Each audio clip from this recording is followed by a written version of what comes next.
100 HP sir இது. Motor ரொம்ப யூஸ்ஃபுல்லாக இருக்குது.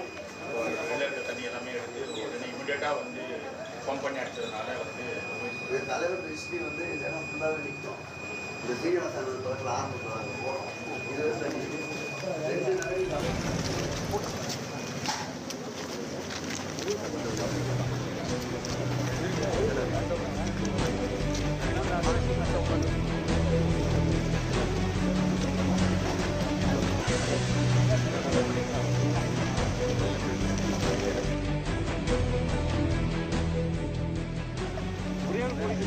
பார்க்கிங் வந்து இல்லை மெட்ரோ ட்ரெயினில் அந்த பார்க்கிங் ஏதாவது ஸ்டேஷன் இல்லை ஆல்ரெடி ஒரு நம்மளோட மீட்டிங் அந்த மீட்டிங் வந்து சிஎம் விரிப் பண்ணிட்டாரு. கண்டிப்பாக அந்த மெட்ரோ உருவாகும் போது பார்க்கிங்கு கண்டிப்பாக இடம். செய்தியாளர் விக்னேஷ் முத்து இணைப்பு வருகிறார். விக்னேஷ் முத்து, முதலமைச்சர் கொளத்தூர் பகுதியில் இப்ப ஆய்வு மேற்கொண்டு வர்றாரு. முதலமைச்சரோட வேற எந்தெந்த அதிகாரிகள் எல்லாம் இருக்காங்க?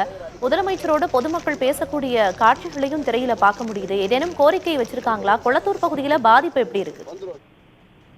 பிரியதர்ஷினி, பெஞ்சல் புயல் பாதிப்பு என்பது சென்னையில் அதிகமாகத்தான் காணப்படுகிறது. நேற்றிலிருந்து சென்னை கொளத்தூர் ஆகட்டும், அதே போன்று கோடம்பாக்கம் உள்ளிட்ட பல்வேறு இடங்களில் மழைநீர் என்பது அதிகமாக தேங்கியிருக்கக்கூடிய நிலையில இன்று காலையில கொளத்தூர் தொகுதிக்கு உட்பட்ட அனைத்து இடங்களிலும் சில இடங்களில் தேங்கியிருந்த மழைநீர் என்பது முழுமையாக அப்புறப்படுத்தப்பட்டது. இந்த பகுதிகளை தான் தமிழக முதலமைச்சர் மு.க.ஸ்டாலின் தற்பொழுது அதிகாரிகளுடன் நேரடியாக பார்வையிட்டு ஆய்வு மேற்கொண்டு வருகிறார். கொளத்தூரை பொறுத்தளவு கிட்டத்தட்ட 4 இடங்களில் முதலமைச்சர் ஆய்வு என்பது அடுத்தடுத்து மேற்கொள்ள இருக்கிறார். முதலமைச்சருடன் தற்பொழுது அமைச்சர்களை பொறுத்தளவு KN நேரு, சென்னை மாநகராட்சி ஆணையர், சென்னை மாநகராட்சி மேயர் பிரியாராஜன் மற்றும் சட்டமன்ற உறுப்பினர்கள் இந்த ஆய்வின் போது உடனிருந்தனர். நீங்கள் கேட்டது போன்று முதல் கட்டமாக முதலமைச்சர் செல்வி நகர் பகுதியில் அங்கு பாதிக்கப்பட்ட, அதாவது கனமழையால் என்னென்ன பாதிப்புகள் ஏற்பட்டு இருக்கிறது, உங்கள் பகுதியில் மின்சாரம் இருக்கிறதா, உங்களுக்கு தேவையான அத்தியாவசிய பொருட்களான பால் உள்ளிட்டவைகள் முழுமையாக கிடைக்கிறதா என்பது சம்பந்தமாக விரிவாக அந்த தொகுதி மக்களிடம் நேரடியாக கலந்துரையாடினார். இது நாடாளுமன்ற உறுப்பினர் இந்த பகுதியைச் சேர்ந்தவரும் உடன் இருந்தார். தொடர்ச்சியாக அடுத்தடுத்த இடங்களில் கிட்டத்தட்ட இன்னும் 3 இடங்களில் ஆய்வு மேற்கொண்டு முதலமைச்சர் எழிலகத்தில் அமைக்கப்பட்டிருக்கக்கூடிய மாநில அரசின் கட்டுப்பாட்டு மையத்திலும் அமைச்சர்கள் மற்றும் அதிகாரிகளுடன் அடுத்த கட்டமாக ஆலோசனை மேற்கொள்ள இருக்கிறார். பிரியதர்ஷினி, கொளத்தூர்ல மழை பாதிப்புகள் குறித்த ஆய்வுல முதலமைச்சர் மற்றும் அரசு அதிகாரிகள் ஈடுபட்டிருக்காங்க. அடுத்தடுத்து என்ன செய்ய போறாங்க அப்படின்னு குறிப்பிட்டீங்க. தற்போதைய தகவல்களுக்கு நன்றி விக்னேஷ் முத்து.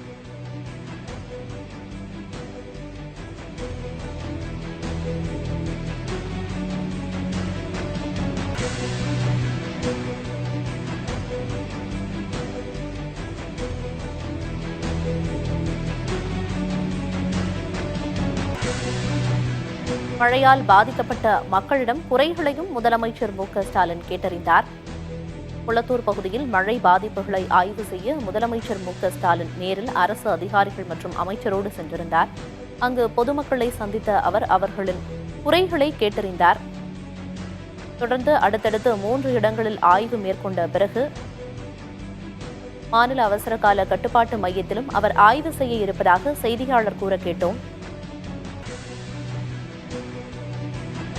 கரையை கடந்த பெஞ்சல் புயல் ஏற்படுத்திய பாதிப்புகள் குறித்து முதலமைச்சர் நேரில் சென்று பொதுமக்களிடம் குறைகளை கேட்டறிந்து ஆய்வு மேற்கொண்டு வருகிறார்.